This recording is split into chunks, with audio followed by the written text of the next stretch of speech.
नमस्कार प्यारे बच्चों। बेटा कल हमने पढ़ा था पाठ नंबर 13 चार मित्र। ठीक है, तो इसमें हमने क्या पढ़ा था कि चारों मित्र जो थे वो जंगल के रास्ते से जा रहे थे। रास्ते में उन्होंने अस्थियां देखी और उसे जीवित करने के बारे में सोचा। तो चारों मित्रों की अपनी अपनी समझ थी कि वो किस तरह से क्या कर सकते हैं, तो इसलिए हम अब आगे बढ़ेंगे। तीनों ने अपने चौथे मित्र की सलाह नहीं मानी, क्योंकि चौथे मित्र ने उन्हें कहा था कि उसको वो जानवर की अस्थियां हैं उसे जीवित मत करो, और वो शेर की अस्थियां हैं नहीं तो तुम्हें वो खा जाएगा। तीनों अपनी विद्या के प्रयोग में जुट गए। भैया तीनों ने अपनी विद्या का प्रयोग करना शुरू कर दिया। पहले मित्र ने उन अस्थियों को अपनी विद्या के प्रयोग से मंत्रोच्चारण करके एक कंकाल बना दिया। पहले ने क्या करा, सभी अस्थियों को यानी हड्डियों को इकट्ठा करके एक कंकाल का रूप दे दिया। अब दूसरे मित्र की बारी थी। दूसरे मित्र ने भी अपनी विद्या का प्रयोग करते हुए मंत्रों उच्चारण से यानी मंत्रों को बोल करके से अस्थियों के कंकाल को मांस मज्जा युक्त सुंदर शेर का शरीर बना दिया। अब उसने क्या करा था, हड्डियों में मांस भी डाल दिया और शेर के जैसा शरीर उसका बना दिया।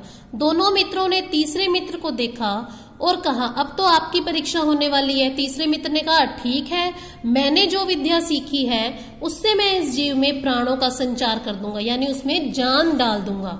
ठीक है, फिर चौथे मित्र ने फिर उन तीनों मित्रों को समझाया कि अभी भी मान जाओ और इसे जीवित न करो, अन्यथा यह जीवित होकर हम सभी को अपना भोजन बना लेगा, यानी हमें खा जाएगा। तीसरे मित्र ने कहा, आप तो सदैव डरने की ही बात करते रहते हैं। अब हमारे दोनों मित्रों ने अपनी अपनी विद्या का प्रयोग करके अपनी निपुणता सिद्ध कर दी, यानी कि वो सही थे इसलिए उन्होंने यह सिद्ध कर दिया। तो मैं क्यों नहीं अपनी विद्या का प्रयोग करूं? अवश्य करूंगा कि मैं भी उसके प्राणों में, उसके जो शरीर में प्राणों का संचार करूंगा। चौथे मित्र ने अपने तीनों मित्रों से कहा, आप हमारा एक निवेदन मान लीजिए। मैं एक पेड़ पर चढ़ जाता हूं, फिर आप इसे जीवित करें। तीनों मित्रों ने अपने चौथे मित्र की बात मान ली। चौथा मित्र पेड़ पर चढ़ गया। तीसरे मित्र ने अपनी विद्या का प्रयोग करके मंत्रों उच्चारण से उस शेर को जीवित कर दिया, यानी उसमें प्राण डाल दिए।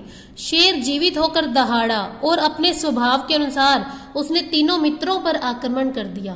तीनों मित्रों का दुखद अंत हो गया, यानी कि तीनों का आक्रमण करने के बाद यानी उनकी मृत्यु हो गई।